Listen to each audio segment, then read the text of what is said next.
Shalom, selamat pagi Bapak, Ibu, dan Saudara sekalian. Sebelum kita mendengar dan merenungkan kembali firman Tuhan pagi hari ini, marilah kita berdoa. Allah Bapa yang baik, terima kasih untuk hari yang baru yang Tuhan berikan pada kami. Kami masih diberikan kerinduan untuk menghampiri tahta-Mu ya Tuhan, mau mendengar suara-Mu. Bicaralah Tuhan dan ajar kami semua pagi hari ini. Kami siapkan hati dan pikiran kami untuk mendengarnya hanya di dalam nama Yesus. Haleluya. Amin. Tema renungan kita hari ini adalah sikap berjaga-jaga. Diambil dari Lukas 21 ayat 34 sampai 38. Beginilah firman Tuhan.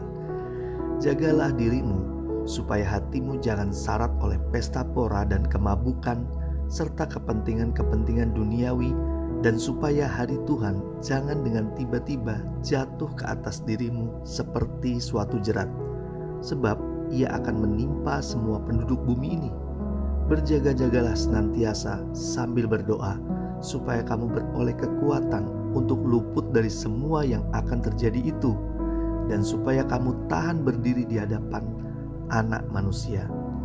Pada siang hari, Yesus mengajar di Bait Allah, dan pada malam hari ia keluar dan bermalam di gunung yang bernama Bukit Zaitun.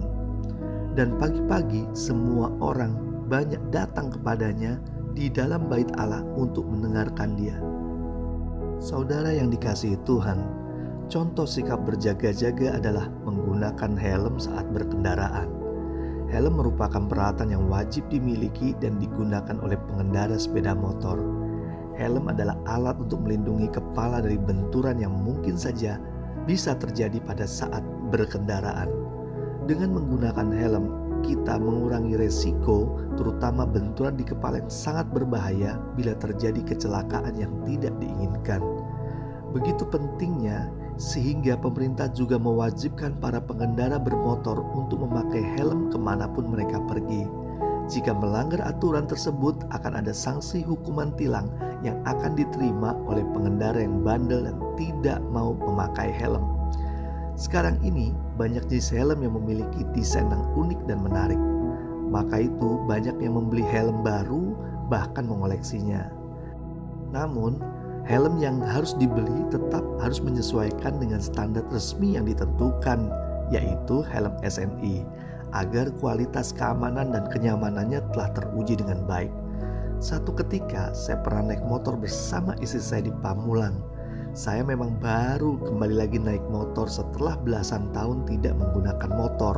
Suatu ketika kami melalui jalan dan gang yang sempit, kami berdua jatuh dari motor karena jalanan yang jelek dan berbatu, jadi motor susah dikendalikan. Untungnya kami menggunakan helm melindungi kepala kami, jadi tidak terjadi hal-hal yang buruk, hanya sekedar lecet-lecet biasa saja. Menggunakan helm adalah sikap berjaga-jaga karena kita tidak tahu apapun yang terjadi saat kita sedang mengendarai kendaraan. Saudara yang dikasihi Tuhan, Lukas mengingatkan kita juga untuk berjaga-jaga. Ia mengingatkan di ayat 34-36, jagalah dirimu supaya hatimu jangan syarat oleh pesta pora dan kemabukan serta kepentingan-kepentingan duniawi, dan supaya hari Tuhan jangan dengan tiba-tiba jatuh ke atas dirimu seperti suatu jerat, sebab ia akan menimpa semua penduduk bumi ini. Berjaga-jagalah senantiasa sambil berdoa, supaya kamu beroleh kekuatan untuk luput dari semua yang akan terjadi itu, dan supaya kamu tahan berdiri di hadapan Anak Manusia. Lukas menekankan bahwa kita sebagai orang percaya harus berjaga-jaga terhadap hal-hal duniawi yang akan menjadi jerat terhadap setiap manusia. Dikatakan pula bahwa hari Tuhan pasti akan menimpa semua penduduk bumi ini, tidak terkecuali. Akhir zaman pasti terjadi. Kita siap atau tidak siap, pasti kita akan mengalaminya. Jangan sampai di akhir hari Tuhan tersebut kita ditemui terjerat oleh dunia ini dan kita tidak bisa menerima janji-janji yang Tuhan berikan di dalam hidup kita. Kekuatan kita hanyalah berdoa dan mengandalkan Tuhan. Begitu banyak godaan di depan mata, dan juga bisa saja kita salah melangkah hingga jatuh di dalam dosa. Tetapi ingatlah selalu untuk senantiasa berjaga-jaga dan berdoa di setiap pagi kita. Mari kita berjaga-jaga sebelum kita keluar rumah. Hendaklah kita berdoa terlebih dahulu. Sebelum melakukan aktivitas, hendaklah kita minta perlindungan dan proteksi Tuhan agar dihindari dari celaka, bencana, atau halangan-halangan yang akan terjadi. Tuhan berjanji menyertai kita dan meluputkan kita dari hal-hal yang buruk. Mari kita berdoa. Bapa yang baik, kami berterima kasih untuk kebenaran-Mu pagi hari ini.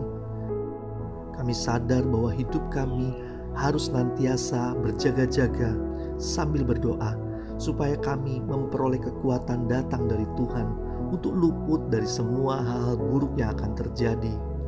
Kami tahu Tuhan ada jerat-jerat dunia ini yang membuat kami akhirnya hidup sia-sia, hidup terikat dengan dosa, dan tidak bisa masuk dalam rencana Tuhan. Pagi hari ini kami percaya juga Tuhan menyertai setiap langkah-langkah kami untuk hidup benar dan menyenangkan hati Tuhan. Tak lupa pagi hari ini kami juga memohon berkat Tuhan menyertai setiap kami, memberkati setiap pekerjaan kami, usaha kami, keluarga kami, pelayanan kami dibuat berhasil dan kembali lagi memuliakan nama Tuhan. Terima kasih Tuhan. Dalam nama Yesus kami berdoa. Haleluya. Amin. Tuhan Yesus memberkati.